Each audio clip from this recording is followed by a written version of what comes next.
رسول اللہ صلی اللہ علیہ وآلہ وسلم جو باتیں صحابہ کرام سے اکثر کیا کرتے تھے ان میں یہ بھی تھی کہ تم میں سے کسی نے کوئی خواب دیکھا ہے، بیان کیا کہ پھر جو چاہتا اپنا خواب نبی کریم صلی اللہ علیہ وآلہ وسلم سے بیان کرتا، اور نبی کریم صلی اللہ علیہ وآلہ وسلم نے ایک صبح کو فرمایا کہ رات میرے پاس دو آنے والے آئے اور انہوں نے مجھے اٹھایا اور مجھ سے کہا کہ ہمارے ساتھ چلو۔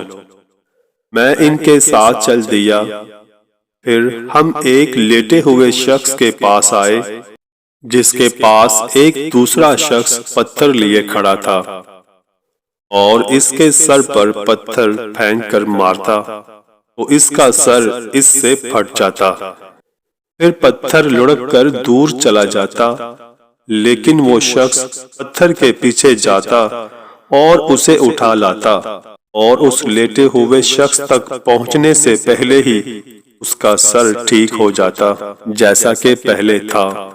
کھڑا شخص پھر اسی طرح پتھر اس پر مارتا اور وہی صورتیں پیش آتی جو پہلے پیش آئی تھی۔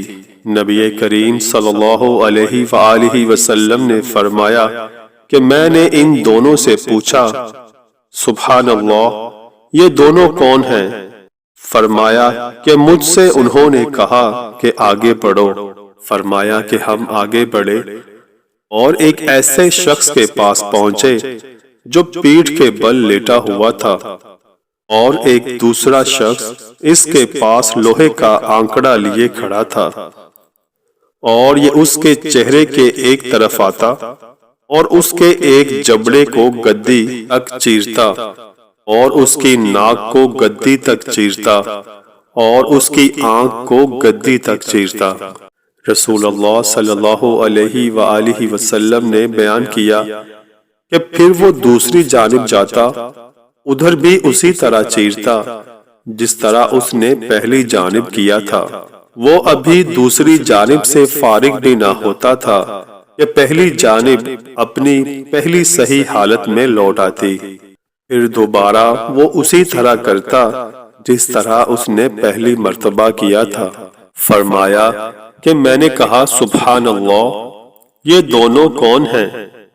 انہوں نے کہا کہ آگے چلو، ابھی کچھ نہ پوچھو۔ چنانچہ ہم آگے چلے، پھر ہم ایک تنور جیسی چیز پر آئے۔ راوی نے بیان کیا میرا خیال ہے کہ آپ کہا کرتے تھے کہ اس میں شور و آواز تھی۔ کہا کہ پھر ہم نے اس میں جھانکا تو اس کے اندر کچھ ننگے مرد اور عورتیں تھی اور ان کے نیچے سے آگ کی لپٹ آتی تھی۔ جب آگ انہیں اپنی لپیٹ میں لے لیتی تو وہ چلانے لگتے۔ رسول اللہ صلی اللہ علیہ وآلہ وسلم نے فرمایا کہ میں نے ان سے پوچھا یہ کون لوگ ہیں؟ انہوں نے کہا آگے چلو۔ فرمایا کہ ہم آگے بڑھے اور ایک نہر پر آئے۔ میرا خیال ہے کہ آپ نے کہا کہ وہ خون کی طرح سرخ تھی اور اس نہر میں ایک شخص تیر رہا تھا اور نہر کے کنارے ایک دوسرا شخص تھا جس نے اپنے پاس بہت سے پتھر جمع کر رکھے تھے، اور یہ تیرنے والا تیرتا ہوا جب اس شخص کے پاس پہنچتا جس نے پتھر جمع کر رکھے تھے تو یہ اپنا منہ کھول دیتا اور کنارے کا شخص اس کے منہ میں پتھر ڈال دیتا۔ وہ پھر تیرنے لگتا اور پھر اس کے پاس لوٹ کر آتا، اور جب بھی اس کے پاس آتا تو اپنا منہ پھیلا دیتا اور یہ اس کے منہ میں پتھر ڈال دیتا۔ فرمایا کہ میں نے پوچھا یہ کون ہے؟ فرمایا کہ انہوں نے کہا کہ آگے چلو۔ فرمایا کہ پھر ہم آگے بڑھے اور ایک نہایت بدصورت آدمی کے پاس پہنچے۔ جتنے بدصورت تم نے دیکھے ہوں گے ان میں سب سے زیادہ بدصورت۔ اس کے پاس آگ جل رہی تھی اور وہ اسے جلا رہا تھا اور اس کے چاروں طرف دوڑتا تھا نبی کریم صلی اللہ علیہ وآلہ وسلم نے فرمایا کہ میں نے ان سے کہا یہ کیا ہے؟ فرمایا کہ انہوں نے مجھ سے کہا آگے چلو۔ ہم آگے بڑھے اور ایک ایسے باغ میں پہنچے جو ہرا بھرا تھا اور اس میں موسم بہار کے سب پھول تھے۔ اس باغ کے درمیان میں بہت لمبا ایک شخص تھا، اتنا لمبا تھا کہ میرے لیے اس کا سر دیکھنا دشوار تھا کہ وہ آسمان سے باتیں کرتا تھا، اور اس شخص کے چاروں طرف سے بہت سے بچے تھے کہ اتنے کبھی نہیں دیکھے تھے۔ نبی کریم صلی اللہ علیہ وآلہ وسلم نے فرمایا کہ میں نے پوچھا یہ کون ہیں؟ یہ بچے کون ہیں؟ فرمایا کہ انہوں نے مجھ سے کہا کہ آگے چلو۔ فرمایا کہ پھر ہم آگے بڑھے اور ایک عظیم الشان باغ تک پہنچے۔ میں نے اتنا بڑا اور خوبصورت باغ کبھی نہیں دیکھا تھا۔ ان دونوں نے کہا کہ اس پر چڑھیے۔ ہم اس پر چڑھے تو ایک ایسا شہر دکھائی دیا جو اس طرح بنا تھا کہ اس کی ایک اینٹ سونے کی تھی اور ایک اینٹ چاندی کی۔ ہم شہر کے دروازے پر آئے تو ہم نے اسے کھلوایا، وہ ہمارے لیے کھولا گیا اور ہم اس میں داخل ہوئے۔ ہم نے اس میں ایسے لوگوں سے ملاقات کی جن کے جسم کا نصف حصہ تو نہایت خوبصورت تھا اور دوسرا نصف نہایت بدصورت۔ نبی کریم صلی اللہ علیہ وآلہ وسلم نے فرمایا کہ دونوں ساتھیوں نے ان لوگوں سے کہا کہ جاؤ اور اس نہر میں کود جاؤ۔ ایک نہر سامنے بہہ رہی تھی، اس کا پانی انتہائی سفید تھا۔ وہ لوگ گئے اور اس میں کود گئے اور پھر ہمارے پاس لوٹ کر آئے تو ان کا پہلا عیب جا چکا تھا اور وہ اب نہایت خوبصورت ہو گئے تھے۔ نبی کریم صلی اللہ علیہ وآلہ وسلم نے فرمایا کہ ان دونوں نے کہا کہ یہ جنت عدن ہے اور یہ آپ صلی اللہ علیہ وآلہ وسلم کی منزل ہے۔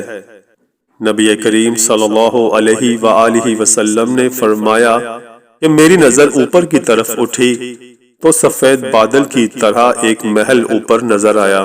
فرمایا کہ انہوں نے مجھ سے کہا کہ یہ آپ کی منزل ہے۔ فرمایا کہ میں نے ان سے کہا اللہ تعالیٰ تمہیں برکت دے، مجھے اس میں داخل ہونے دو۔ انہوں نے کہا کہ اس وقت تو آپ صلی اللہ علیہ وآلہ وسلم نہیں جا سکتے، لیکن ہاں آپ اس میں ضرور جائیں گے۔ فرمایا کہ میں نے ان سے کہا کہ آج رات میں نے عجیب و غریب چیزیں دیکھی ہیں، یہ چیزیں کیا تھی جو میں نے دیکھی ہیں؟ فرمایا کہ انہوں نے مجھ سے کہا ہم آپ کو بتائیں گے۔ پہلا شخص جس کے پاس آپ گئے تھے اور جس کا سر پتھر سے کچلا جا رہا تھا، یہ وہ شخص ہے جو قرآن سیکھتا تھا اور پھر اسے چھوڑ دیتا اور فرض نماز کو چھوڑ کر سو جاتا۔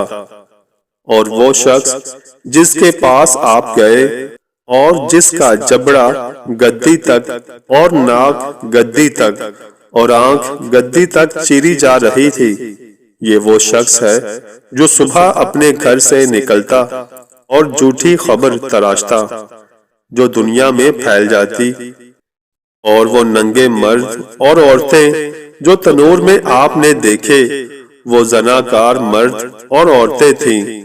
وہ شخص جس کے پاس آپ اس حال میں گئے کہ وہ نہر میں تیر رہا تھا اور اس کے منہ میں پتھر دیا جاتا تھا، وہ سود کھانے والا ہے۔ اور وہ شخص جو بدصورت ہے اور جہنم کی آگ بھڑکا رہا ہے، اس کے چاروں طرف چل پھر رہا ہے، وہ جہنم کا داروغہ مالک نامی ہے۔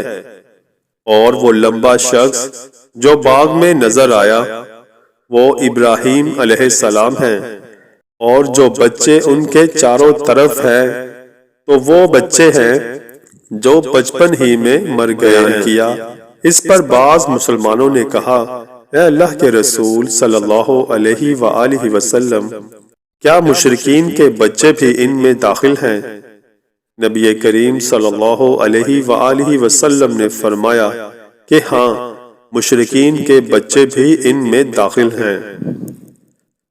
اب رہے وہ لوگ جن کا آدھا جسم خوبصورت اور آدھا بدصورت تھا، تو یہ وہ لوگ تھے جنہوں نے اچھے عمل کیے، ساتھ برے عمل بھی کیے۔ اللہ تعالیٰ نے ان کے گناہوں کو بخش دیا۔ اللہ تعالیٰ سے دعا ہے کہ اللہ تعالیٰ ہم سب کو دین کو سمجھنے اور اس پر چلنے کی توفیق عطا فرمائے۔ آمین یا رب العالمین۔